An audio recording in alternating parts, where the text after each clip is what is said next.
Hoje vamos falar um pouco sobre esta expressão tão conhecida dos ouvintes da Rádio Vox, mas principalmente dos alunos, leitores e ouvintes do professor Olavo de Carvalho, que é a expressão estrutura da realidade. É um tema muito caro, não somente à filosofia de Olavo de Carvalho, como de resto de toda a verdadeira filosofia, desde a filosofia platônica. No final do primeiro programa, dizíamos que Platão identificava dois tipos de discurso no diálogo sofista. O discurso filosófico, que pretende dizer o que as coisas são e como são, e o discurso sofista, que diz que a realidade é apenas aquilo que se diz que ela é, sem levar em conta a existência da própria realidade, como se essa não antecedesse ao discurso. O fato é que, para Platão, o discurso é a imagem da estrutura da realidade. Sendo imagem da estrutura da realidade, o discurso tem a função de tornar presente os modelos que extraímos da realidade. Mais do que isso, quando o discurso pretende ser imagem da realidade, as condições de verdade do discurso são dadas pelas coisas da realidade, tais como são na realidade. E isso significa dizer que existe, antes de tudo, uma realidade, e posteriormente a palavra, o logos, o discurso que fala sobre a realidade. Isso quer dizer, em síntese, que Platão entendia que discurso e ontologia, isto é, linguagem e ontologia, estavam numa relação de semelhança estrutural. Bem, mas o que é ontologia? A palavra ontologia significa teoria do ser. E, a menos que nos satisfaçamos somente com esta palavra, muito pouco ou quase nada extraímos dela. Teoria do ser, a rigor, não nos diz quase nada. Não nos ensina quase nada sobre ontologia, porque o conceito ser é muito variado. Aristóteles dizia, por exemplo, que o ser se predica de muitas maneiras, de muitos modos. Podemos também dizer que ontologia é a teoria do ente, uma tentativa de classificar os entes, de definir a estrutura de cada ente, de cada tipo de ente. Se quisermos entrar na ontologia por esta definição de teoria do ente, teremos que usar um método de análise dialética da noção de ente, e isso seria infinitamente maior que o espaço de 1, 2, 3 programas, e talvez não fizéssemos nenhum progresso em meses e tentativas. Então vamos descartar este método e este caminho analítico. Se estivéssemos estudando a metafísica de Aristóteles, teríamos de entrar na ontologia por este caminho. Basta lembrar que Aristóteles começa a sua metafísica dizendo que o ser se diz de muitas maneiras e logo vai analisando os distintos sentidos em que se pode dizer o ser. Nós, entretanto, deixaremos Aristóteles de lado e tentaremos entender a ontologia de outra maneira. Entender a ontologia requer da nossa parte, mais do que um rigor acadêmico, uma certa imaginação.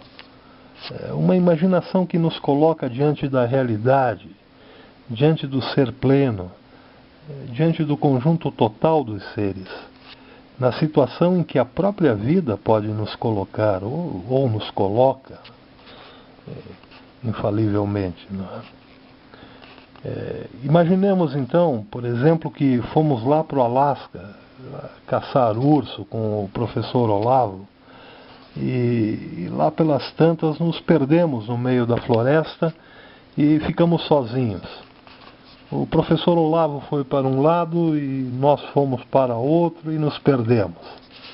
E ali sozinhos, perdidos, morrendo de medo, de fome, de frio, vamos aos poucos nos dando conta da realidade, como seres viventes que somos, dentro desta realidade cruel em que estamos ali perdidos, né? Rodeados de coisas aprazíveis para o olhar, mas também assustadoras, rodeado de árvores gigantescas, de rios caudalosos, de pedras, de pastagens, de gelo, de neve, de vento e de ursos, ursos ferozes, ursos famintos. E é então nesse cenário, dentro desse cenário terrível que é a própria vida, que começamos o estudo da ontologia. Esse é o nosso método agora, no momento, para entrarmos aí nesse estudo da ontologia. Bem, nosso método então é esse. Vamos fazer um exercício imaginativo do método que não é tão difícil.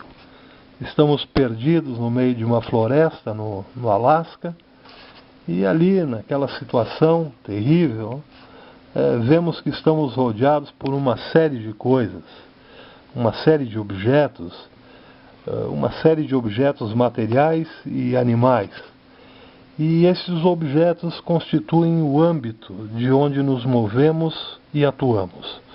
Ou seja, esses objetos materiais e animais constituem o âmbito da nossa própria vida. E para continuarmos vivendo, precisamos tratar com essas variadas coisas que nos cercam. Precisamos fazer algumas coisas para continuarmos vivendo, até que outros caçadores nos encontrem e nos salvem. Entre as coisas que precisamos fazer imediatamente para continuarmos vivos, é encontrar uma caverna, ou fazermos uma cabana de galhos e folhas, e um fogo para aquecer do frio. Também precisamos encontrar alguma coisa para matar a fome, umas frutas, umas plantas, quem sabe pescar um peixe. Então precisamos cortar umas madeiras, fabricarmos alguns objetos, transpor, quem sabe, algum riacho. Quer dizer, precisamos atuar com e sobre tudo aquilo que há em nosso redor. Mas também precisamos fazer outra coisa com as coisas que nos cercam. Além de cortar a madeira, de friccionar duas pedras para fazer um fogo, precisamos também pensar as coisas. Além de fazermos o fogo, precisamos perguntar-nos o que é o fogo. Depois que perguntamos o que é o fogo, precisamos pensar a respeito do fogo. Mas então vejam, ali perdidos e morrendo de medo, nossa atitude primeira não é pensar. Nossa atitude primeira é buscar um abrigo do frio, buscarmos alguma coisa que queime para que nos aqueça e nos proteja. Mas essas coisas todas oferecem dificuldades para nós. E com a dificuldade de fazer um fogo, por exemplo, naquele frio terrível, nos pomos a pensar. Somos obrigados a sair da ação para o pensamento. Começamos a pensar qual a melhor maneira, qual a maneira mais eficiente de fazermos um fogo. Então, vejam, saímos da ação física propriamente, e fomos para o pensar, para a ação reflexiva, justamente porque aquela realidade, o mundo em que estamos, nos impôs alguns desafios, algumas resistências. Essa resistência que está perdido no Alasca, nos impõe, nos tira da ação física também. Nos tira desta ação de fazer as coisas propriamente e nos leva para a reflexão das coisas, para uma atitude reflexiva do pensamento, uma atitude secundária, derivada da primeira, derivada da ação física, mas uma atitude necessária para a nossa sobrevivência. Então, depois que saímos da ação física e começamos a pensar, aquele lugar, aquele Alasca terrível em que estamos perdidos, aquela floresta perigosa, gelada, cheia de desafios e de obstáculos, o mundo físico, enfim, vamos dizer assim, começa a tomar um aspecto completamente diferente daquele que tinha quando apenas agíamos apavorados por estarmos perdidos. Passa a ser outra coisa, além daquela em que estava à mão ali como um desafio, como um perigo, como uma necessidade de buscar um objeto para fazer um fogo ou para fazer um abrigo. A realidade se transforma quando começamos a pensar. Essa realidade física se transforma quando começamos a pensá-la. Agora temos o mundo físico, as coisas do mundo físico que nos rodeiam, e temos também o nosso pensamento sobre essas coisas que nos rodeiam. Antes do pensamento, enquanto agíamos, fixávamos a atenção nos acidentes do terreno, no gelo, no frio, nos animais, nas árvores. Mas agora, enquanto pensamos todas essas coisas, fixamos a atenção sobre as realidades próprias do pensamento. Posso pensar, por exemplo, que existem 2 ursos na proximidade de onde me encontro e que um deles é maior do que o outro. Ou então vejo 2 coníferas na minha frente e penso que ambas são praticamente iguais. E assim, além do mundo físico, existe agora o meu pensamento sobre o mundo físico. O meu pensamento, porém, é formado por objetos estranhos ao mundo físico, objetos que eu não encontro no mundo físico, mas somente no meu pensamento. Quando penso, por exemplo, que 2 ursos são diferentes, ou que 2 árvores são iguais, percebo que diferença e igualdade não são coisas do mundo físico, são coisas do meu pensamento apenas. Por mais que eu procure no mundo físico coisas como diferença ou igualdade, eu jamais as encontro. Se eu me pergunto o que é a igualdade, percebo que a igualdade não é uma coisa como as coisas do mundo físico, né? No mundo físico eu encontro animais, encontro plantas, pedras, peixes, o sol, a lua, as nuvens, mas não encontro nada que seja a igualdade ou a diferença ou uma relação. Assim, como quando vejo um urso muito gordo, por exemplo, um urso esférico, penso na esfera, penso no círculo, e vejo que este círculo não existe no mundo físico. Se vejo uma pedra triangular, percebo que não existe isso chamado triângulo no mundo físico. Quando penso nessas coisas, portanto, na esfera, na igualdade, na diferença, no triângulo, na reta, no ponto, percebo que existem 2 tipos de coisas na minha vida. As coisas que eu chamo de coisas reais, como o sol, como a lua, as estrelas, a neve que cai, os ursos que rondam o acampamento onde estou, o rio, o peixe. Mas existem também agora este outro grupo de coisas na minha vida, que não estão junto das coisas reais, mas fazem parte de um grupo de entes ideais. Assim, numa rápida reflexão, percebo que tudo que há no mundo físico cabe dentro de um grupo de coisas, um grupo de coisas que eu chamo de reais, mas há também na minha mente um grupo diferente das coisas reais, das coisas que não estão na natureza, no mundo físico, mas apenas na ideia, na mente humana, que pode ser chamado de grupo dos entes ideais, tais como as figuras geométricas, tais como as relações, os conceitos, por exemplo. Então, desde o momento em que comecei a refletir ali, perdido no Alasca, comecei a pensar sobre a realidade, percebi que esta é dividida em dois grandes grupos. O grupo das coisas que são reais, e o grupo dos entes ideais, como o círculo, como o triângulo, como a diferença, como a raiz quadrada de 3, como a igualdade. Então eu fico tentado a dizer, neste momento ali, perdido no Alasca, que a minha vida é toda ela cercada por coisas reais, né?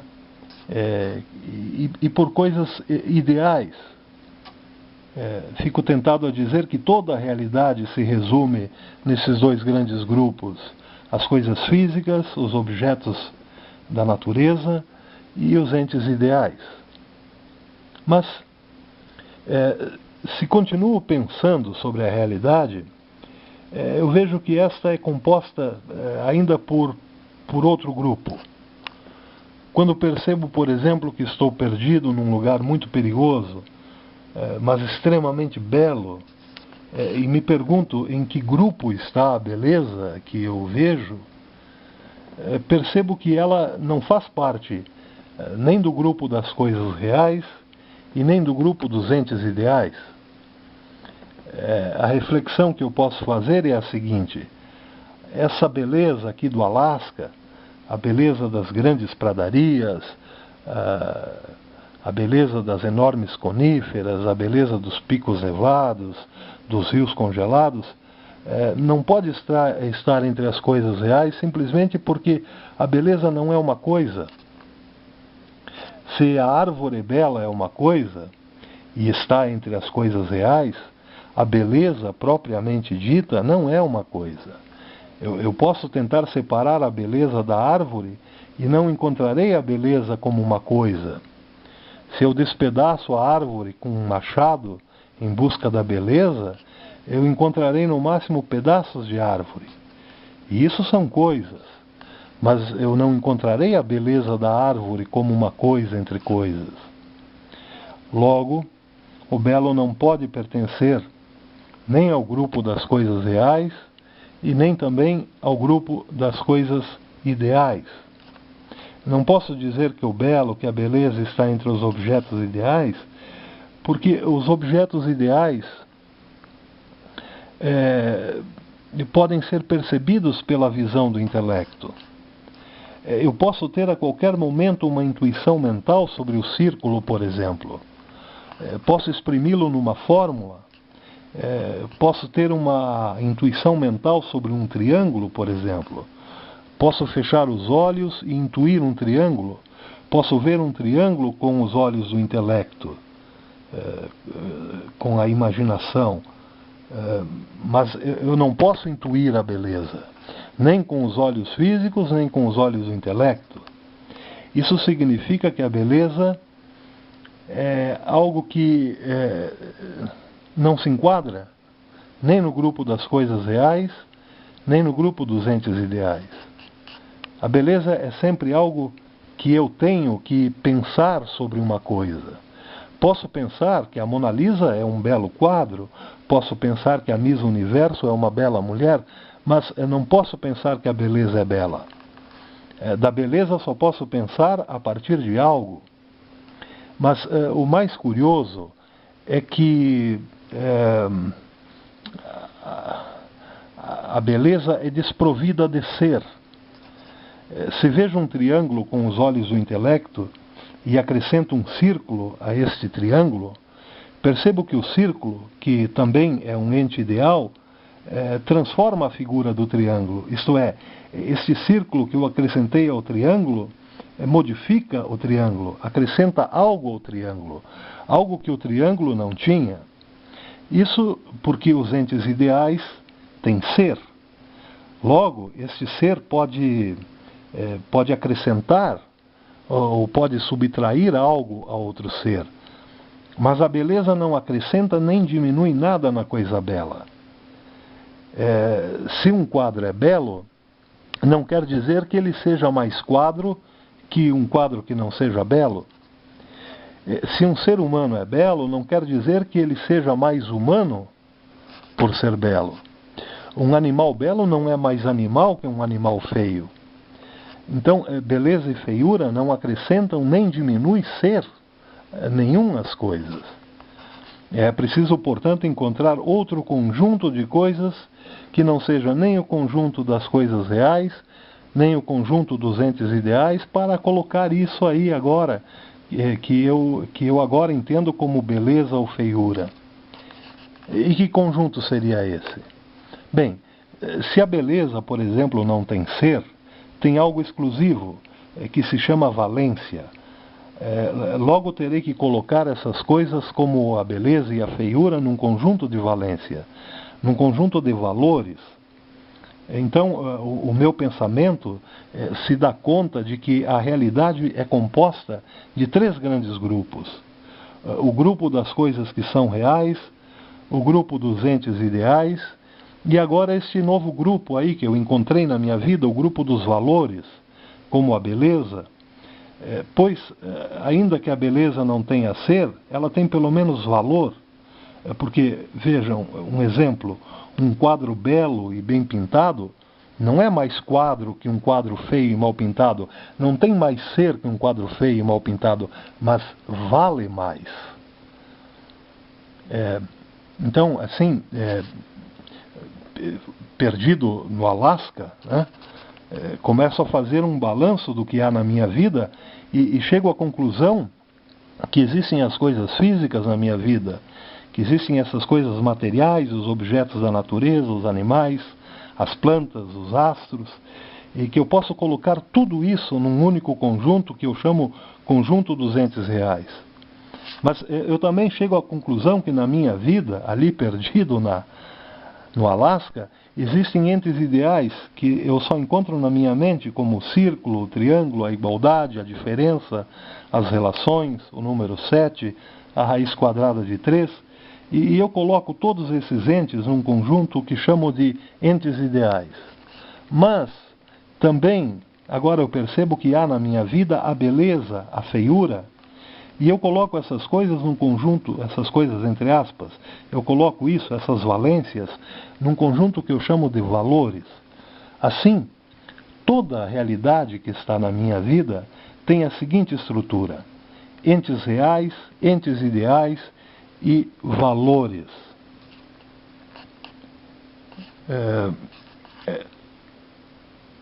Com isso, eu mapeio toda a estrutura da realidade a partir da minha vida. Mas, infelizmente, para o meu desgosto, ali no Alasca, essa não é toda a estrutura da realidade. Pois quando eu penso na minha vida, ela mesma, na minha vida, eu não consigo colocá-la em nenhum desses grupos.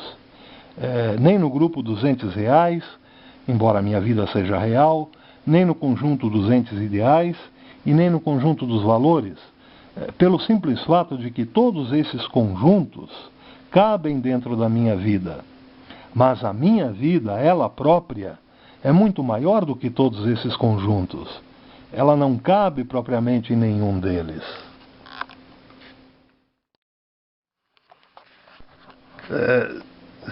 Se faço uma reflexão sobre essas três esferas de objetos que descobri perdido nesse hipotético Alasca, verifico que tudo isso, coisas reais, entes ideais e valores, tudo isso está na minha vida. Se minha vida contém todas essas coisas, é porque ela mesma não pode ser nenhuma delas. Minha vida também não pode ser um ente ideal, um objeto ideal, como a igualdade, a diferença, a figura geométrica, ou o número, ou um conceito, simplesmente porque os entes ideais são imutáveis e minha vida não é imutável. O círculo, o triângulo, o número 1, a raiz quadrada de 3, são aquilo que são em todo o tempo, fora do tempo e do espaço, e jamais mudam. Um triângulo será sempre um triângulo, terá sempre 3 lados, jamais mudará. Mas minha vida, ao contrário, é algo que flui no tempo, que muda no tempo. E, ademais, minha vida é algo impermanente vir a ser. Minha vida é, sobretudo, aquilo que vai ser. Minha vida, portanto, não pode ser um ente ideal. Não pode pertencer ao grupo dos entes ideais. Mas, quem sabe, então, minha vida seja um valor, seja um ente de valor, a beleza, a santidade, a utilidade. Mas também não pode ser um ente de valor. Pois, como vimos, entes de valor não têm ser, apenas valências, qualidades de coisas. Valores apenas imprimem valores às coisas, mas não têm realidades em si mesmos. Minha vida, ao contrário, é uma realidade. E isso quer dizer que minha vida também não é um ente de valor. Bem, eu posso dizer muitas coisas sobre minha vida. Posso, sobre minha vida, por exemplo, distinguir entre o que sou eu e o que é o outro. Posso distinguir entre o que sou eu e o que é o mundo, por exemplo. E posso perguntar que relação existe entre mim e o outro, ou entre mim e o mundo. E então percebo que minha vida, que meu eu, está unido às coisas em síntese de reciprocidade, e que esta união consiste no fato de que eu não vivo independente das coisas. Nem as coisas se dão como independentes de mim. Logo eu percebo também que não posso cortar a vida em 2 partes, separando o eu e as coisas. A vida, ela mesma, consiste em estar no mundo, e a existência das coisas é essencial para o ser da vida. Então agora eu posso dizer que a vida exemplifica em si mesma um 4º tipo de objeto que não se pode reduzir nem às coisas, nem aos objetos ideais e nem aos valores, mas que é aquilo que muitos filósofos consideram como um objeto metafísico. Minha vida, portanto, pertence a esta 4ª região da realidade, a região dos entes metafísicos. E agora, então, podemos dizer que já sabemos um pouco mais sobre a estrutura da realidade, pois aquilo que chamamos de ontologia, podemos dizer, baseado neste método aí que eu usei, tomando emprestado uma caçada no Alasca com o professor Olavo, né? Podemos dizer que é a teoria dessas estruturas, que a ontologia é a teoria dessas estruturas ônticas, daquilo que há na minha vida. Mas, obviamente, ainda não sabemos tudo sobre a estrutura da realidade, pois basta um pouco mais de reflexão para nos darmos conta de que nem tudo que existe em nossas vidas tem igual estrutura. Os objetos ideais, por exemplo, não têm as mesmas estruturas ônticas dos valores. Os valores não têm as mesmas estruturas ônticas das coisas reais. E as coisas reais não têm as mesmas estruturas dos entes metafísicos, como, por exemplo, a minha vida. A minha vida, ou melhor, a vida propriamente, tem sua estrutura própria e muito intrincada. A vida, por exemplo, não é inerte ou definitiva como um ente ideal.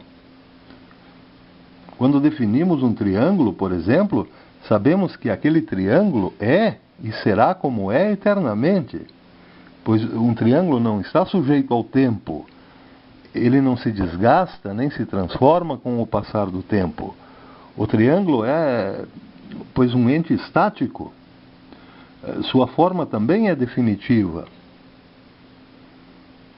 Enquanto a vida não é nem estática nem definitiva, pois a vida está sempre por se fazer. Isso quer dizer que a vida tem um caráter ocupacional. Viver é ocupar-se. Viver é praticar. Viver é fazer alguma coisa. Quer dizer, a vida é uma constante ocupação com as coisas. E como diz o filósofo Julián Marías, a ocupação com as coisas é também uma pré-ocupação. Isto é, viver é ocupar-se previamente com o futuro.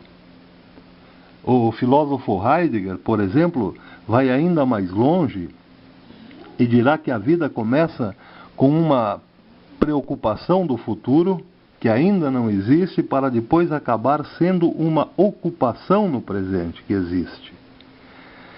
E isso admira muito vindo de Heidegger, que encontrou, que teve muito tempo para refletir sobre regimes totalitários, né?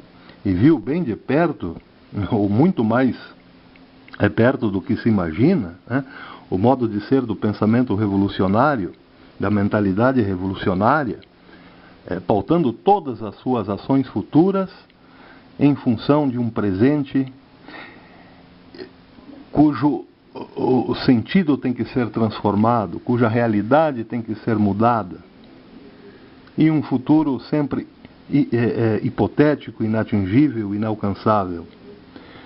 Embora os regimes totalitários expressem essa prerrogativa de modo negativo, de modo destrutivo e de modo falso, de modo inverso, né?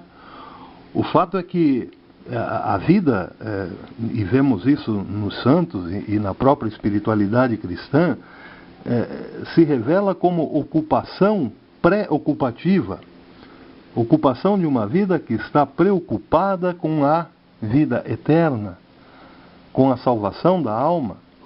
Se a vida piedosa se inicia com a pré-ocupação da salvação eterna, termina depois, então, por ocupar-se com as coisas e com as práticas que elevam a alma em direção a essa vida eterna, né?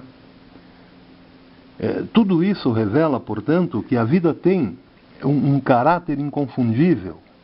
Nada para ela, para a vida, nada para a vida é indiferente.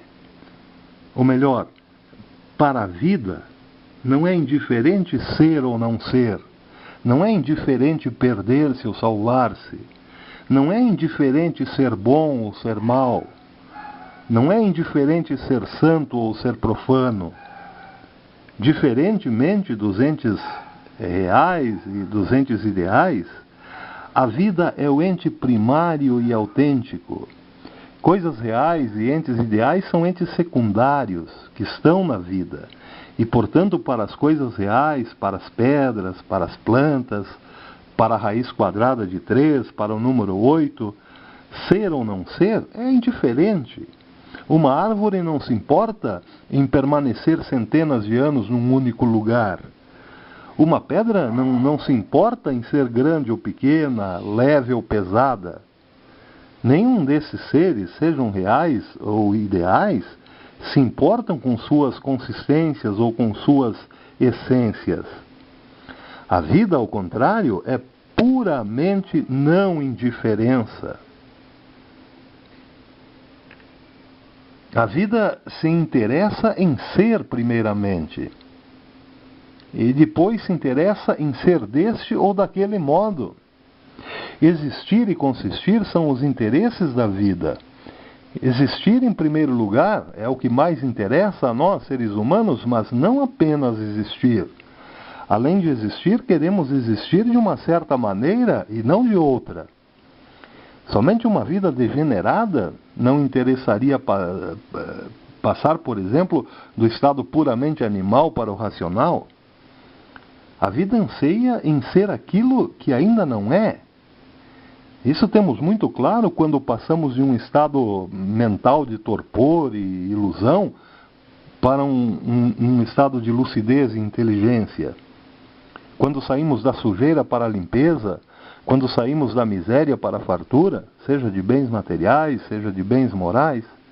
Por isso é impressionante quando vemos, por exemplo, a realidade brasileira, onde tudo se transforma em caótico, onde a educação é uma degenerescência, onde o crime e o banditismo são considerados virtudes, onde a mentira e o estelionato são considerados coisas normais, onde ditadores inescrupulosos e obtusos, analfabetos, imorais, decidem nossos destinos, e interferem em todos os âmbitos das nossas atividades de modo nocivo, de modo prejudicial, e o povo permanece num estado de inércia, como se a felicidade ou a desgraça lhe fossem indiferentes. Pensando um pouco sobre a estrutura própria deste ente metafísico chamado vida, ficamos realmente estarrecidos por ter chegado num estado tão imoral, tão degenerado em relação aos anseios naturais da vida. Pois a vida, este ente metafísico, também nos apresenta um dilema, não um dilema, mas uma contradição. A vida nos é dada e, ao mesmo tempo, temos de fazê-la. A vida nos é dada, mas ao mesmo tempo não nos é dada. Dizemos que a vida nos é dada simplesmente porque ninguém pode dar a vida a si mesmo, exceto Deus. Nós, no momento, não somos nada, não existimos e, de repente, puf, estamos na vida, entramos no mundo. Logo, a vida nos é dada, mas, por outro lado, apesar da vida nos ser dada, temos de fazê-la. A vida nos foi dada, mas temos de fazer algo para continuar vivendo. Isso quer dizer que a vida que nos foi dada não é uma vida completa e pronta. Uma parte dela, a existência, o mero existir, já foi dado. Já veio pronto. Mas como viveremos é o complemento que temos de fazer. E nesse complemento, nessa parte que nos cabe, encontramos um mundo pronto, um mundo mais antigo que nossa jovem existência, um mundo cheio de leis, um mundo cheio de regras, de resistências, de dificuldades. E então nos deparamos com nossas limitações e com nossa liberdade.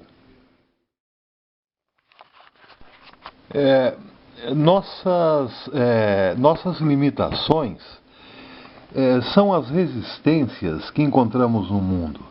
As resistências físicas e as resistências mentais. E se sucumbimos a elas, não conseguimos completar a nossa vida. Desde uma vez que nossas vidas não nos são dadas de modo completo, precisamos fazer algo para continuar vivendo. E um dos fazeres essenciais da vida é fazer com que a liberdade seja possível. A liberdade, portanto, é também algo a ser feito. Isto é, para vivermos, temos de fazer a nossa vida e para sermos livres vivendo, temos necessariamente que fazer essa liberdade, dado que a vida é algo a fazer. Liberdade, portanto, é uma necessidade fundamental da vida. Claro que, quando falamos em liberdade, deparamos também com esse paradoxo que se apresenta à vida sob a forma de determinismo. Liberdade e determinismo são dois termos contrapostos. Ou a vontade é livre e pode fazer o que quiser, ou a vontade está determinada por leis. Ocorre que a lei fundamental da vida é que temos de fazer algo por ela. E isso em si mesmo já equaciona o problema, o paradoxo. Quer dizer, a liberdade, no âmbito da vida, coexiste irmanada com a necessidade. É liberdade necessária. E aqui nos espantamos novamente pela quase total ausência de liberdade que vivemos hoje, né? Um claro exemplo disso são as imposições que as minorias, as chamadas minorias, impõem à quase totalidade da população, né? Quando nos obrigam, por exemplo, a desrespeitar as estruturas da realidade, né? Nos impondo goela abaixo ideologias, por exemplo, ideologia de gênero e outras tantas, né? Outro exemplo claro da falta de liberdade são os impostos escorchantes, extorsivos, que somos obrigados a pagar, deixando muitas vezes de comer ou vestir para dar, mediante força de lei, nossos pequenos lucros para sustentar uma nomenclatura que nada produz, além de ideologias perversas, roubalheiras, orgias e toda a ordem de vícios, né? Mais um exemplo de falta de liberdade se reflete numa mídia comprada pelo governo para simplesmente propagar mentiras e jamais dizer a realidade. Outro exemplo da falta de liberdade é não poder sequer ter uma arma para a defesa pessoal e da família, né? Sem falar nas faltas de liberdade de poder educar os filhos segundo as tradições cristãs, de não poder empregar um jovem de menor e outros inúmeros casos que só revelam o quanto a vida vai sucumbindo, se deixando vencer pela tirania da falta de liberdade. Mas, enfim, acho que chegamos, no presente momento, à compreensão de que a estrutura da realidade é composta por 4 grandes regiões ou conjuntos ontológicos. A região dos entes reais, a região ontológica dos entes ideais, a região ontológica dos valores e a região dos entes metafísicos. Pela simples observância de que a realidade é composta por tantas regiões ontológicas que perpassam a vida, fica daqui para adiante muito difícil aceitarmos o discurso sofista de que o homem seja a medida de todas as coisas e mais difícil ainda aceitarmos o argumento sofista, do sofista Górgias, não é? De que não existe verdade, que não existem verdades absolutas. Na medida em que vamos entrando na estrutura mesma da realidade, veremos que o cruzamento entre Protágoras e Górgias gera não apenas um pensamento inautêntico, como de resto uma ideologia relativista que almeja a transformação da própria realidade. Daí porque para Platão há uma importância extrema em compreendermos e adentrarmos na estrutura mesma de todos os conjuntos da realidade, para que nosso discurso não seja mais um elemento sofista a distorcer a realidade, a nos afastar da verdade. Para isso precisamos aprofundar um pouquinho mais o que agora compreendemos como ontologia. Teremos agora que dizer em que consistem as coisas reais, o que consiste ser coisa real, o que consiste ser objeto ideal, o que consiste ser ente de valor, já que temos uma pequena noção do que consiste a vida. Quando falamos de Platão, não podemos esquecer que Platão tem sempre a preocupação fundamental de compreender e dizer a realidade. A preocupação fundamental em Platão é sempre o problema sobre a verdade, né? O que é aquilo que de verdade existe. E, além disso, uma preocupação pela unidade que anima essas 4 formas de objetividade: a das coisas, a dos objetos ideais, a dos valores e da própria vida. Para compreendermos, então, um pouquinho mais a Platão e compreendermos por que ontologia e linguagem, ontologia e logos, ontologia e discurso, enfim, para Platão estão numa relação de semelhança estrutural. Isso nos obriga a entrarmos nas estruturas próprias de cada âmbito da realidade, para posteriormente entrarmos na estrutura própria do discurso, que em Platão presentifica a realidade, né? A primeira observação que devemos fazer, pois, é o fato de que existem diferenças muito grandes entre as 4 classes da objetividade. E essa diferença intuímos imediatamente, pois uma pedra é muito diferente de uma raiz quadrada. Uma raiz quadrada, por sua vez, é muito diferente de um valor. E os valores são naturalmente diferentes da nossa própria vida, embora a nossa vida possa conter todos os valores. Notamos imediatamente que essas são coisas distintas na sua própria raiz. Por outro lado, intuímos que não existe, por exemplo, uma diferença tão radical entre uma pedra e uma barra de ferro, por exemplo. Cabe-nos, portanto, agora uma tarefa de determinar conceitualmente em que consistem as diferenças radicais entre essas 4 modalidades da objetividade. Quando intuímos uma diferença radical entre coisas, uma pedra e uma equação matemática, por exemplo, isso significa que intuímos ainda que não saibamos, que não nos damos conta, que cada uma das regiões da objetividade tem suas estruturas próprias, isto é, suas próprias formas. Isso nos obriga a descobrir e definir essas características próprias de cada região da objetividade. Então, eu agora sugiro ao ouvinte, nesse momento, que pegue uma folha de papel ofício, uma folha de caderno em branco, né, e trace 2 riscos, dividindo-a em 4 partes. Um traço vertical desde o meio da folha e um traço horizontal desde a metade da folha, de modo que se obtenha 4 retângulos ou 4 quadrados. E vamos imaginar, então, que cada um desses quadrados corresponda a uma região da realidade.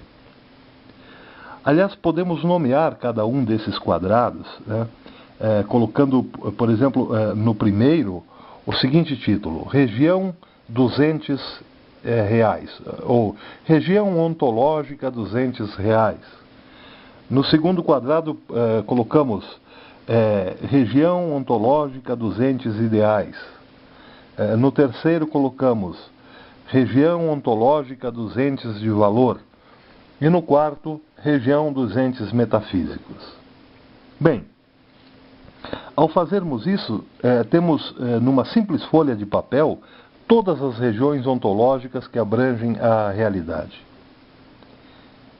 E cada uma dessas regiões será composta por seus entes próprios, totalizando as 4 regiões, toda a realidade, né? Bem, então agora poderemos ver o que há de diferente em termos estruturais, de região da realidade para região da realidade. Cada um desses quadrados, cada uma dessas regiões da realidade contém suas estruturas próprias, que marcam com um tipo característico, com um modo característico de ser, cada uma dessas regiões. Poderíamos dar o nome a essas características de categorias, entre aspas, categorias, que é o nome e o sentido que Aristóteles deu a essas diferenças. Categorias para Aristóteles eram os estratos elementares e primários de todo ente, de toda e qualquer coisa, por assim dizer. Pois bem, nós chamaremos essas categorias, que iremos colocar em cada um dos quadrados, debaixo dos títulos, né, de estruturas. Mas a rigor, esse termo estrutura tem o mesmo sentido que Aristóteles deu às categorias. Nós as chamaremos de estruturas ônticas, para designar aquelas propriedades características, aquelas estruturas e formas que são características dos objetos que têm suas estruturas próprias. Pois bem, vamos nos ater em primeiro lugar no quadrado da folha que nomeamos região ontológica dos entes reais. Vamos nos fixar nessa região da realidade e ver quais são as suas estruturas próprias.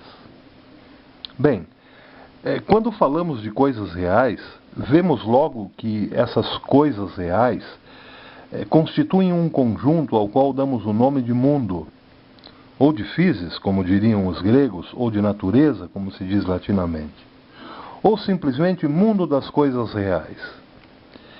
Este mundo das coisas reais tem uma estrutura ôntica, ou estruturas, né, no plural. E então perguntamos, que estruturas são essas?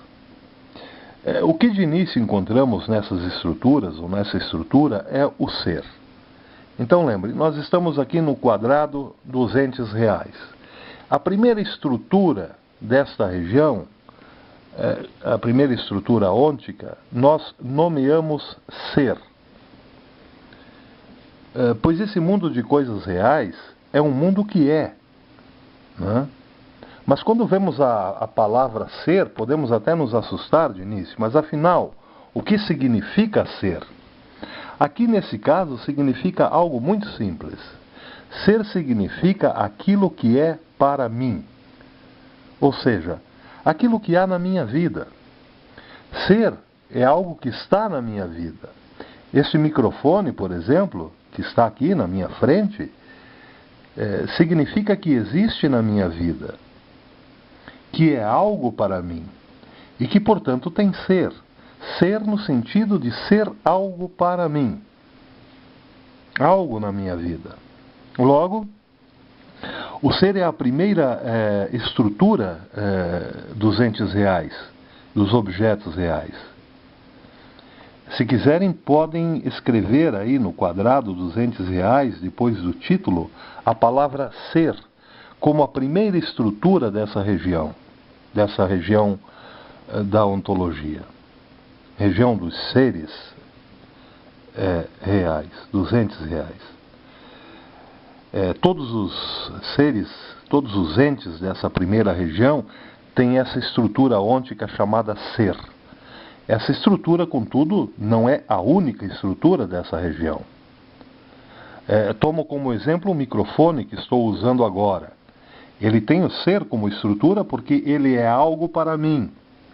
Ele é algo na minha vida. Mas esse microfone tem outra estrutura além do ser. E qual é essa outra estrutura? Ora, o microfone, além de existir na minha vida, é também real. Real, no sentido da palavra latina, res, quer dizer, este microfone não somente está aqui, mas está aqui de um modo especial ou específico. Está aqui como res, como coisa, independente do meu pensamento. Ele está aqui na minha frente, né? Mas independente de eu percebê-lo ou não. Né? Ele está como esta coisa e não como outra. Ele está aqui como uma individualidade de presença. De modo que eu percebo o microfone como uma presença individual. que é a que designamos com a palavra real, entre aspas, real. Então, podem escrever aí no quadrado desta região a segunda estrutura dos entes reais. A primeira estrutura é o ser. Agora, a segunda estrutura ôntica é o real. Podem escrever abaixo da palavra ser a palavra real. Logo, as duas estruturas ou determinações dessa primeira esfera de objetos são o ser e a realidade. Podemos ainda acrescentar mais duas estruturas ônticas dessa região, a essa região. Uma delas chama-se duração, entre aspas, duração. Podem escrever duração debaixo da palavra real. Mas por que duração? Se observarmos todos os objetos que compõem o mundo real, veremos que eles surgem num determinado tempo e desaparecem em outro. Houve um tempo, por exemplo, em que esse meu microfone aqui não existia. Alguém o fabricou e ele veio ao mundo, vamos dizer assim. Mas ele sofrerá um desgaste natural com o tempo, e tenderá a desaparecer. Aliás, ele fatalmente desaparecerá com o tempo. Quando vemos, por exemplo, aqueles argumentos de que um saquinho plástico demora 800 anos para desaparecer. Bom, isso quer dizer que aquele saquinho plástico é um ente real. Por quê? Porque ele desaparecerá. Alguém o fabricou num determinado momento e ele desaparecerá em outro, ainda que demore um pouco. Mas ele tem essa estrutura. Essa estrutura denominada duração. Essa estrutura ôntica chamada duração. Essa lâmpada aqui, que está aqui sobre a minha cabeça, é a mesma coisa. Houve um tempo em que ela não existia. Agora ela existe. Mas haverá um tempo em que ela desaparecerá. Entre o surgir e o desaparecer, temos, portanto, a duração da coisa, do objeto, do ente real. Duração é, portanto, a terceira estrutura dos entes reais. Tudo o que surgiu num determinado momento e desapareceu ou desaparecerá em outro, pode ser, por essa estrutura chamada duração, considerado um ente real. Isso quer dizer que as coisas reais têm um ser inserido no tempo e, portanto, uma duração limitada. Então, podem escrever aí abaixo da palavra real a palavra duração, que significa a terceira estrutura desta região da realidade, a região dos entes reais. A quarta estrutura ôntica desse grupo, dessa região, chamamos de causalidade. Isso quer dizer que todos os entes reais têm uma causa. São efeitos de uma causa. E também, por estarem na temporalidade, sofrem transformações. Isso é, estão sujeitos a causas que os transformam. Esses entes são transformados por algumas causas. Temos, pois, em conjunto, 4 estruturas ônticas fundamentais nas quais se expressa a estrutura geral dessa primeira região da objetividade, que são o ser, a realidade, a duração e a causalidade. Assim, de imediato, podemos dizer que aquilo que não tem uma dessas estruturas não pode ser considerado um ente real, ou um objeto real.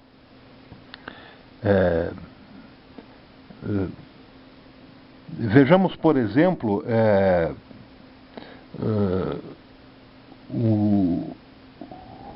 por curiosidade, se o número 3 é um ente real.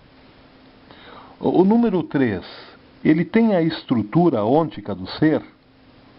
Tem. O número 3 é algo para mim. Então, portanto, ele tem a categoria do ser. Se ele é algo para mim, ele tem a categoria do ser. Mas ele tem o número 3 tem a estrutura da realidade, a estrutura real? Não. O número 3 não está para mim como uma individualidade de presença, né? Uma individualidade de presença que posso, por exemplo, tropeçar nele, ou encontrá-lo no bar, bebendo um café e lendo o jornal, né? Não, ele não tem isso. Se alguém disser que encontrou o número 3 no boteco ali da esquina, falando algo sobre futebol ou política, podem internar essa pessoa, porque o número 3 não tem essa individualidade de presença. Isto é, ele não tem a estrutura ôntica que chamamos real. Portanto, se lhe falta essa estrutura, não podemos colocar o número 3 entre as coisas reais. Não podemos colocar o número 3 na região ontológica dos entes reais. Mas vejamos ainda, já sabemos que não é um ente real, mas vejamos ainda se o número 3 tem a estrutura da duração. Também não tem. O número 3 não surgiu num determinado momento histórico e não desaparecerá em outro. Não é? Vamos imaginar que Deus resolvesse, por uma razão que pertence a Ele, extinguir esta humanidade, fazer com que essa humanidade desaparecesse por uma infinitude, uma eternidade de tempo. E em outra eternidade Deus criasse uma outra humanidade que nada tivesse a ver com essa. Vamos imaginar, é uma imaginação absurda, mas vamos só fazer esse raciocínio. Então, Deus elimina uma humanidade e depois de centenas de milhares de anos, Deus resolve criar outra humanidade, mas que não tenha nenhuma relação com a humanidade que passou. Pois bem, essa outra humanidade conhecerá o número 3 tal como a primeira conheceu, ainda que não tivesse contato nenhum, porque o número 3 não é uma coisa e não é um produto cultural. Percebem? O número 3 é um ente ideal que está fora do tempo e pode ser encontrado, portanto, em qualquer tempo, do mesmo modo que alguém o encontrou anteriormente. Percebe? Porque o número 3 não está no tempo. E também, por conseguinte, não tem a estrutura da causalidade. Se um número 3 for encontrado daqui a centenas de milhões de anos por outra humanidade, será encontrado do mesmo modo como ele foi pela primeira humanidade. Sem alteração, sem transformação, sem modificação.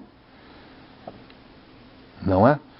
Pois o número 3 não sofre transformação no tempo, não é? E nem foi causado por alguma coisa assim, não é?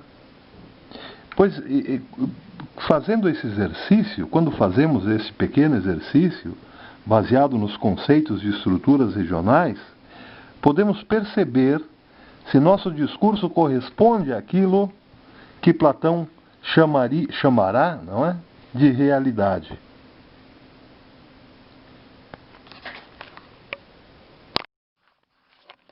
Bem, pessoal, ainda temos muito que falar, não é? Ainda temos que falar de todas essas regiões da ontologia, mas infelizmente o nosso tempo está esgotado, então deixaremos para os próximos programas a conclusão desta pequena incursão na ontologia.